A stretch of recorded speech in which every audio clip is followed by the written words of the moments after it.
The City of London will prosper outside of the EU and be a global hub for financial services, Boris Johnson has said, as Brussels looks set to cave to a key demand. The Prime Minister also said job losses and disruption to capital flows in the city were lower than feared after Brexit. Mr. Johnson made clear far fewer bankers had moved to rival European cities such as Amsterdam and Frankfurt than city giants had originally threatened in 2020. He added, "The City of London is crucial not just for our country but for the whole of Europe and for this hemisphere. If you want to raise money around Europe, if you want to finance your merger or whatever it is, London is still the place to come and always will be." Mr. Johnson also branded industry claims that the UK government was focusing a bigger amount of energy on fishing, which generates less for the British economy than finance after Brexit, as nonsense. The Prime Minister's intervention comes as the EU's head of financial services hinted at a possible extension to euro clearing permissions.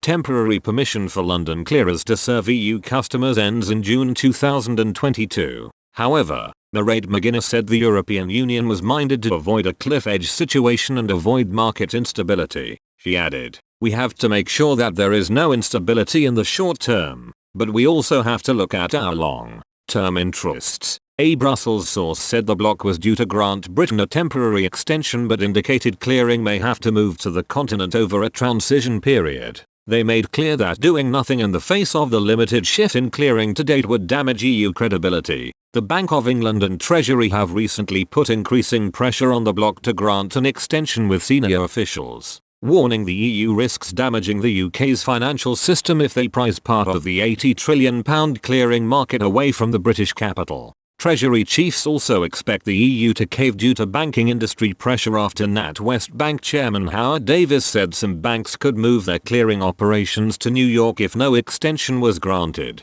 It comes after London Metal Exchange, LME, told customers in Europe to draw up contingency plans in case the European Union does not grant an extension on clearing. The LME, which trades and clears metals contracts, said it would work closely with members to ensure an efficient transfer of clearing or closing out of existing positions to minimize potential disruption. In a memo posted on their website, they added, "Given that we have been forewarned of the position, it is important that we take swift steps to mitigate the potential implications of this and ensure that alternative arrangements can be put in place in good time." A European Commission spokesperson said the focus is on reducing excessive reliance on market infrastructure outside the bloc to create an open, strong and resilient EU financial system. They added, "In particular, the goal is not to move or take business away from London but rather to build our own infrastructures